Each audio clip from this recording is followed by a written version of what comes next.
Kaffeezeit bei Bricks Go Wild. Schön, dass ihr wieder dabei seid. Heute mit einer wahnsinnig tollen Auswahl an Kaffeetassen. Ich hoffe, der Kaffee mundet genauso, wie er aussieht. Ich finde auch. Übrigens, die haben wir leider nur für uns machen lassen. Nicht, dass ihr euch freut, dass es so super Tassen gibt. Vielleicht gibt es die irgendwann mal, momentan leider nicht.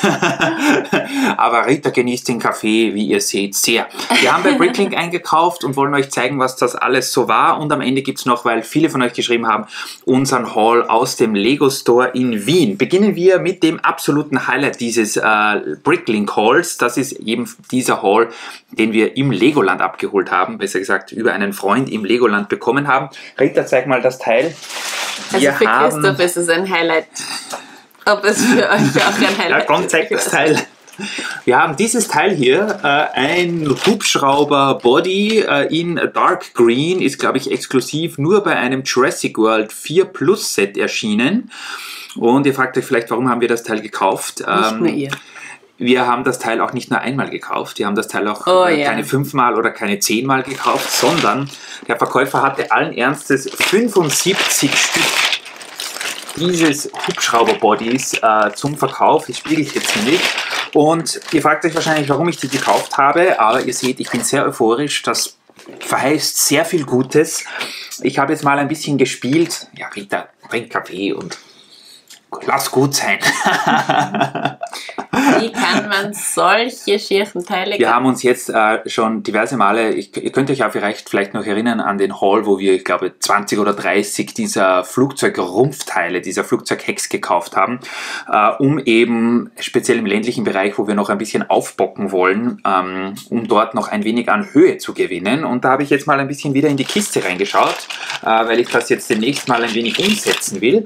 Und da habe ich mir gedacht, passt dieses Teil hier ideal, weil ihr seht, wenn man das so zusammenstellt, hat man hier eine wunderbare Höhe, sehr stabil auch, wenn das auf einer Platte ist und kann oben schön weiterbauen.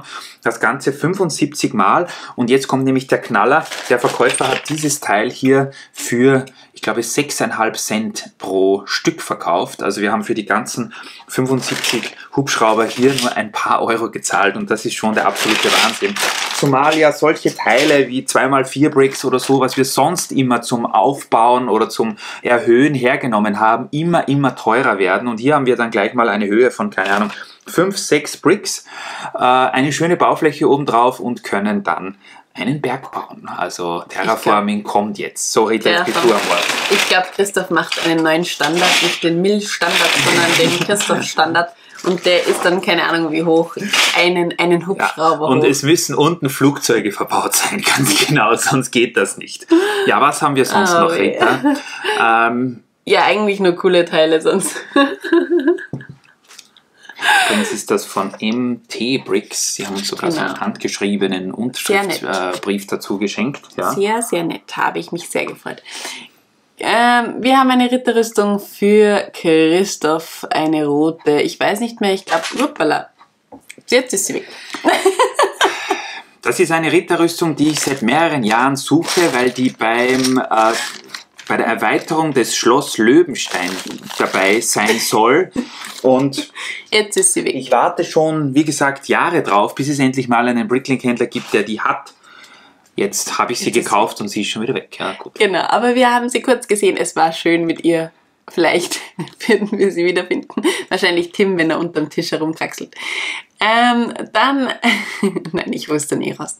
2x3 in Brown Plates, 2x4 in Brown Plates. Ich glaube, das ist speziell auch für den Zoo. Kann das sein? Für die Wege im Zoo. Ganz richtig, ja. 2x2 Steine in dunkelbraun, für was auch immer. Und da kenne ich mich besser aus, das ist definitiv für Bäume, nämlich die Dosen in braun und die 2x2 rund in braun. Aber für was brauchen wir 2x2 Steine? Alles natürlich in schönen Mengen, 50 Stück, 100 Stück. Ja, weil wir auch beim Naturbereich so diverse Aufbauten machen müssen und da müssen wir ja die Helikopter irgendwie verkleiden. Die können ja nicht einfach so, da kommt dann eine Steilwand oder eine mehr oder weniger hügeliges Gelände hin und da bräuchte man vielleicht irgendwo mal braune Steine. Habe ich mir gedacht, die haben glaube ich 3 Cent gekostet und da habe ich gerne zugeschlagen. Genau, na, ist sehr gut. Dann haben wir noch die was wir auch in Rita ist heute sehr skeptisch. Ich weiß nicht, sie ist mit diesem Haul überhaupt nicht zufrieden. Und dabei haben wir von dem netten Verkäufer sogar ein Harry Potter Polybag geschenkt bekommen für unseren Das Einkauf. habe ich gar nicht gesehen. Das stimmt mich schon wieder lustiger. Dann haben wir 1x4 in Nougat. Ich traue mich schon gar nicht mehr, aber diese ganzen Farbtöne sind sich alle so ähnlich. Ich glaube, das ist Medium Nougat, ja. Die wir auch woanders verbauen werden, die nicht in den Zoo kommen, denn im Zoo haben wir andere Farben verwendet. Dann haben wir diese Stempen hier gekauft, die wir eigentlich irgendwie aus Versehen gekauft haben. Wir wollten für eine Freundin graue oder hellgraue kaufen und haben jetzt irgendwie weiße bestellt. Wir werden sie irgendwo verbauen. Und dann haben wir noch diese Teile hier, graue Viertelkreise. Davon haben wir nur ein Stück gekauft und das auch für, ihr seht es mal, wie genau sich Rita unser Lego-Layout anschaut. Das fehlt auch noch beim Castle Löwenstein. Ja, Das Christoph. ist ein sehr selten zu bekommenes Teil, welches der Verkäufer jetzt auch gehabt hat und wegen dem Teil habe ich eigentlich dort bestellt, weil das sehr selten ist und in der Farbe jedenfalls und wir jetzt das Castle Löwenstein mehr vervollständigen können. Genauso übrigens diese Slopes hier, diese 2x3 Slopes in hellgrau, die kommen bei der Erweiterung des Castle Löwensteins auf die Rückseite des Turms. Da filmen wir nicht so oft hin, weil der Turm dort noch nackt ist. Jetzt haben wir 1-2 Teile mal dabei gehabt, solche bei der neuen Schule, bei der neuen City-Schule, wenn ich mich nicht täusche, die habe ich schon verbaut. Wir brauchen aber, glaube ich, irgendwie noch 15 oder 16. Die sind auch sauteuer, die kosten 60 Cent pro Stück. Aber gut, da haben wir jetzt zugeschlagen, weil auch der Verkäufer die hier gehabt hat. Und genauso noch für den Naturbereich hier 2x2 Slopes in grün. So einfach ist das. Ich finde das Castle Löwenstein ganz nett und auch die Erweiterung ganz nett, aber irgendwie sind wir nur am Teile kaufen für diese Erweiterung und es wird nie fertig. Ja, also ich hoffe, dass das mal fertig dann wird. Das Castle Löwenstein haben wir ja damals original gekauft noch, auf eBay ersteigert, das war komplett und bei der Erweiterung gibt es so viele Teile, die fast nicht aufzutreiben sind und da haben wir jetzt irgendwann mal zu bauen begonnen und es ist auch fertig, aber ein paar Teile dort und da fehlen noch und mit diesem Einkauf hier können wir jetzt, wenn wir auch die Ritterrüstung vielleicht wieder finden, dann ich glaube bis auf 1-2 Teile das Erweiterungsset auch abschließen. Das wird wahrscheinlich auch in Castle Löwenstein eingebaut. Sieht aus wie im Nagelstudio so ein Probenagel, aber nein, ist es nicht. Keine Ahnung, was das genau ist. Irgendwie sieht es aus, wie wenn der was anvisiert würde. Auf jeden Fall ganz ein lustiges Teil. Also aus welchem Set dieses Teil stammt, schreibt es gerne in die Kommentare, wenn ihr es wisst. Ich weiß es jetzt auch nicht, aber das hat irgendwie auch nur 1 oder 2 Cent gekostet. Und wir haben ja noch den zweiten Stock unserer Spielhalle, unserer Arcade nicht eingerichtet. Da liegen jede Menge Teile drin rum, das müssten wir euch mal zeigen. Auf jeden Fall habe ich mir da gedacht, dass da noch ein paar coole Spielautomaten reinkommen und da könnte es sein, dass wir den vielleicht brauchen, irgendwie so als Zielscheibe oder irgendwie bei einem Automaten, irgendwie was Cooles dabei. Ja, das war es schon vom Bricklink Haul, also es war ungefähr 50 €, jetzt nicht die Welt, aber dafür haben wir für euch noch ein Special vorbereitet. Rita darf euch noch zeigen, was sie im Lego Store in Wien SCS eingekauft hat. Und ihr seht, jetzt ist sie viel euphorischer als zuerst bei den Helikoptern. Sie hat sich nämlich bei dem Build a Minifigure Tower Figurensets ausgesucht. Ich glaube 3 Figuren, 6,99. Ich habe mich während Rita da die Figuren zusammengestellt hat mit einem Zuschauer, Grüße gehen raus, unterhalten und auch mit der Store-Managerin. Da habe ich gesprochen, während Rita da zugeschlagen hat und sie darf euch jetzt, während ich einen Kaffee Schluck nehme, die Figuren zeigen. Ihr seht, sie sind sehr wirr zusammengestellt, also die bleiben definitiv nicht so wie zum Beispiel auch diese Herr da oder was auch immer in der Mitte mit der Spice Girls Haaren und dann aber ein eher schickeres Oberteil und dann wieder eine Fußballhose, also das ist ein bisschen ein Durcheinander, aber ich habe es dann nur schnell zusammengestellt.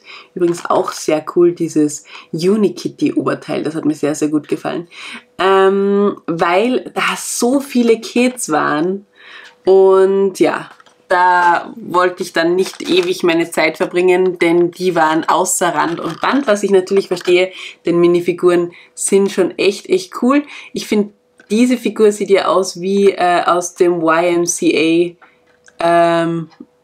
Musikvideo. Also finde ich eigentlich auch wieder ganz, ganz cool. Könnte man direkt so in der Stadt verbauen, finde ich.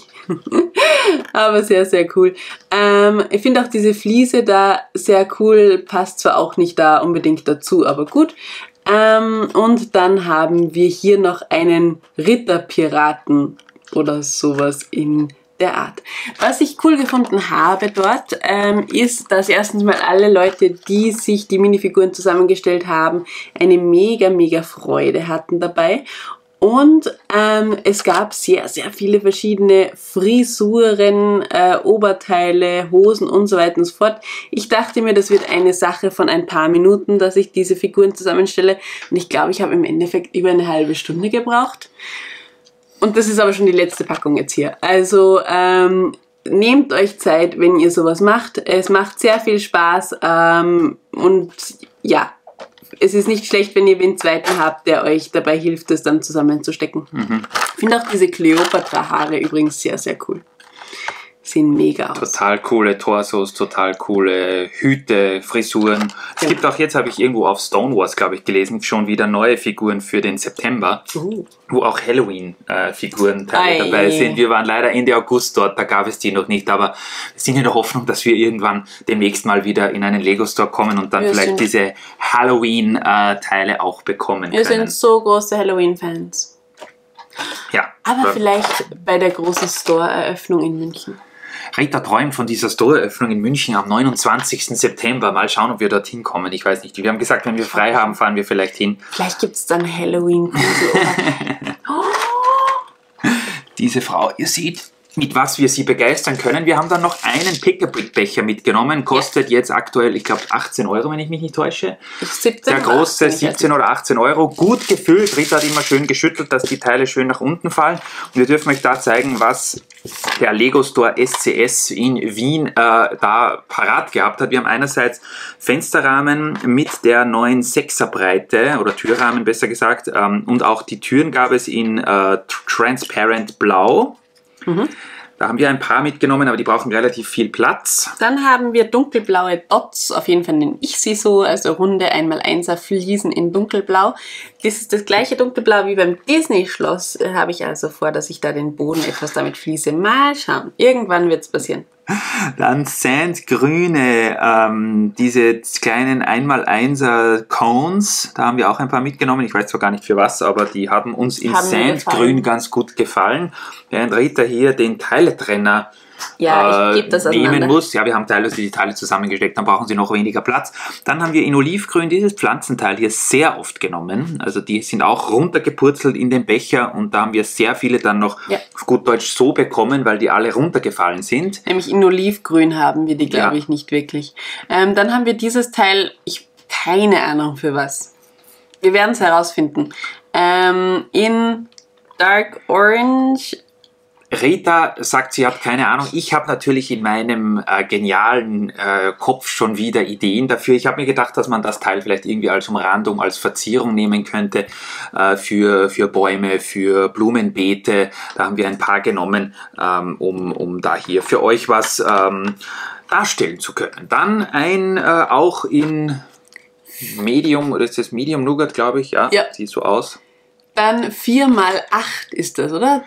Ja. 4x8 Platte, auch ein paar Mal genommen, auch zusammengesteckt, weil, glaube ich, wenn die sich so verkeilen, dann auch sehr viel Platz brauchen. Richtig. Selbiges, aber nur zweimal mit abgerundeter Kante hier. Ich habe mir gedacht, für den Bauernhof vielleicht auch ein großes Teil, nicht ideal für den Pick-a-Brick-Becher. Dann Rita. Und ein Teil, das Christoph überhaupt nicht mitnehmen wollte, und ich zähle auf euch, dass ihr ihn jetzt überzeugt, dass wir dieses Teil brauchen. Warum? Es ist doch ein U-Bahn-Teil. Also wir sind mit der U-Bahn gefahren in Wien. Jetzt ist das, glaube ich, Neon Yellow, diese neue Farbe, die jetzt übrigens überall bei Feuerwehr und Polizei und Rettung vorkommt. Wir sind mit der U-Bahn gefahren in Wien, was übrigens sehr nett war im Gegensatz zu den Zugeskapaden, die wir vor kurzem hatten. bei Christophs U-Bahn finde ich ja, dass eigentlich dieses Weil Teil dort die verbaut... Tageskarte genauso viel kostet wie in Deutschland die Monatskarte. Vielleicht liegt es daran. dass dieses Teil hier verbaut werden sollte, nämlich als Absperrung, dass man da nicht quasi, ihr wisst schon, nicht so weit zu den Gleisen hingehen soll. Und ich dachte mir, dadurch, dass ja Noppen drauf sind, ist es auch gut, wenn man zum Beispiel nicht sieht, dass die dann, die Blinden quasi da eine einen Wegweiser haben. Sowas. Also, ja. Und Christoph ist weder begeistert von der Farbe, noch begeistert von der Idee, noch begeistert, dass es Noppen hat. Deswegen, ich zähle auf euch, wir brauchen so. darf ich sagen, warum ich das nicht so toll finde? Weil du die Farbe nicht magst. Ja, also erstens mal haben wir den gesamten Bahnsteig bei der U-Bahn jetzt bis auf ein paar Nöppchen für die Figuren gefliest. Das wären jetzt dann Noppen. Dann ist ja dieser Bahnsteig doch eher, ich sag mal, schon etwas in die Jahre gekommen. Wir haben das Farbschema hellgrau, also Light Bluish Gray und Dark Tan, mit ein paar Abstufungen in Dark Orange und so weiter, also eher klassisch, und dann würde das hier den Abschluss der Bahnsteigkante machen. Also wir können das gerne mal ausprobieren, aber ich kann dir, meine Liebe, garantieren, dass das bescheuert aussehen wird. Das ist für die Sicherheit der Minifiguren. Ja, wir lassen das mal so stehen, bauen das vielleicht für euch probehalber mal ein, wenn wir bei der U-Bahn weiterbauen, und dann schreibt ihr bitte in die Kommentare, dass das doof aussieht. Nein. Dann haben wir noch ein paar von diesen neuen Kassen gekauft. Ich ignoriere das jetzt mal. Wir haben ein paar von diesen neuen Kassen gekauft, die ich sehr, sehr cool finde, wo man mit Karte zahlen kann. Leider warte ich noch immer auf die Karte, die Lego noch nicht herausgebracht hat. Mit Handy vielleicht zahlen, NFC-Chip im Handy. Ach, so meinst du. Na, so modern bin ich noch nicht. Und dann haben wir hier noch Slopes gekauft, beziehungsweise einmal 2 Bricks. Einmal in Nougat und einmal in Dark Orange. Sagst du auch, für was die sind? Ich glaube, die Bricks sind für die Kühe. Die kauft man nämlich im Legoland und die Rentiere mit diesem Loch in der Mitte, wo man dann vielleicht einen Sattel reingeben kann oder eben so ein Teil, und da fehlen uns welche. Und die dunkelorangen Slopes, ich habe mir zuerst gedacht, die passen bei Ritas Schulmock rein, aber das ist ja in Nougat, also müssen wir uns da was einfallen lassen. Wölkchen haben wir auch gekauft. Ich weiß nicht für was, aber sie gefallen mir sehr. Ich möchte sie irgendwo verbauen. Wenn ihr eine Idee habt, wo Wölkchen gut passen würden bei uns, bitte sehr. Dann haben wir noch dieses Teil hier gekauft, was ja eigentlich, wenn es die Hälfte wäre, gut in die U-Bahn auch verbaut werden könnte. Jetzt ist es aber ein ganzer Bogen. Was noch viel besser ist für die U-Bahn, weil ich habe ja vor, dass wir da mehr oder weniger so einen Halbtunnel machen, so eine Nische, und damit das noch ein wenig reeller und besser aussieht, habe ich mir gedacht, dass ich vielleicht ein oder zwei, wahrscheinlich einmal pro Bodenplatte den Bogen ganz bis rüber ziehe und dann auch, damit das auch anständig hält, bis zum Boden runter eine Stütze mache. Da haben wir jetzt zwar nur, ich glaube, 6 oder 7 Stück mitgenommen, weil die so viel Platz brauchen im Pick-a-Brick-Becher, aber die sind sehr teuer auf Bricklink, deswegen habe ich mir ein paar davon genommen. Vielleicht sind sie ja auch wieder bei der Pick-a-Brick-Wall in München dann zu sehen. Ich will auch gar nicht wissen, wo wir da überhaupt hinfahren können. Ich weiß auch nicht, vielleicht müssen wir arbeiten, aber egal. Wann ist die Öffnung? An einem Dienstag, glaube ich, oder Donnerstag? Ich weiß nicht. Also ich arbeite da sicher. Du wahrscheinlich auch.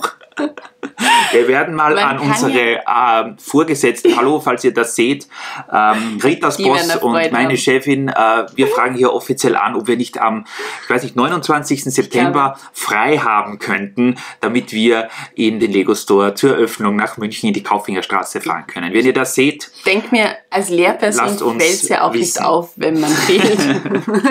Na gut, dann haben wir noch diese Fenster hier. Christoph hat gesagt, die kann man immer brauchen. Finde ich auch. Und coole Teile eben für die Pick-a-Brick-Becher, weil die sind so schmal, dass die fast verschwinden, wenn man die cool irgendwo rein snackt. Oder man kann sie auch so ineinander setzen. Genau, richtig. Also einmal so. Das sind tolle Teile für diese Wand. Und ja, das letzte Teil habe ich mir auch gedacht, entweder für den Bauernhof oder Zoo oder vielleicht auch beim Vergnügungspark ein olivgrünes, rundes Plate-Teil, relativ groß, aber das sind oft so Teile, die haben wir in letzter Zeit jetzt sehr oft verbaut, auch im Naturteil. Das sieht dann einfach ganz nett aus, wenn das einfach so ein bisschen abgeschrägt und beim Farbverlauf ein bisschen variierend ist. Ja. Na, siehst du. Wenn man gute Teile präsentieren kann, ist man auch gleich viel besser drauf. Wenn man sowas kauft, eher nicht. Hubschrauber am Start. Da wird es jede Menge Spaß geben. Ich werde das jetzt nochmal ausprobieren alleine oder nehme ich vielleicht gleich mit der Kamera. Und dann werden wir mal das Fundament hinten in Richtung Naturbereich, eben auch wo das Castle Löwenstein steht, mal so ein bisschen abstecken und schauen, wo da der Berg hinkommt. Macht das. Ja. Da wünsche ich euch viel Spaß dabei. Ich trinke währenddessen noch ein bisschen Kaffee. Und dann schaue ich mir euer Update dazu an. Sehr gerne. Und Rita schmeckt der Kaffee offenbar. Ihr habt ja schon diverse Gerüchte und Verschwörungstheorien angestellt, warum Rita keinen Kaffee mehr trinkt. Nein, das ist nicht das, was ihr denkt. Ich habe letztens so lachen müssen. Es ist die alte Kaffeemaschine gewesen, mit der Rita ganz und gar nicht mehr zufrieden war. Jetzt haben wir eine neue, jetzt fließt der Kaffee wieder in Christoph Raunmengen. hat mir alles vorgelesen und ich bin am Boden gelegen vor Lachen und habe dann gesagt, der Kaffee ist einfach nur schlecht. Da kann man nichts dran rütteln. Wenn er schlecht ist, ist er schlecht. Ehrlich gesagt, ich weiß nicht, warum das so war. Mir hat er schon noch geschmeckt, aber Rita ist hier ein bisschen, ja, nennen wir es mal, kaprizierter und genauer, was den Kaffee anbelangt. Sei es drum, danke fürs Einschalten. Freut uns sehr, dass ihr wieder mit dabei gewesen seid. Und dann gibt es vielleicht demnächst wieder Updates aus Wild City. Wir haben jetzt jede Menge Steine, Legoland, Bricklink, Lego Store und so weiter. Also jetzt geht es wieder ans Bauen. Viel Spaß auch euch, wenn ihr mit euren Klemmbausteinen hantiert. Ja. Und dann Ich esse jetzt noch ein paar Kekse. isst Rita Kekse und sie ist zufrieden. Genau. Bis demnächst. Tschüss. Tschüss.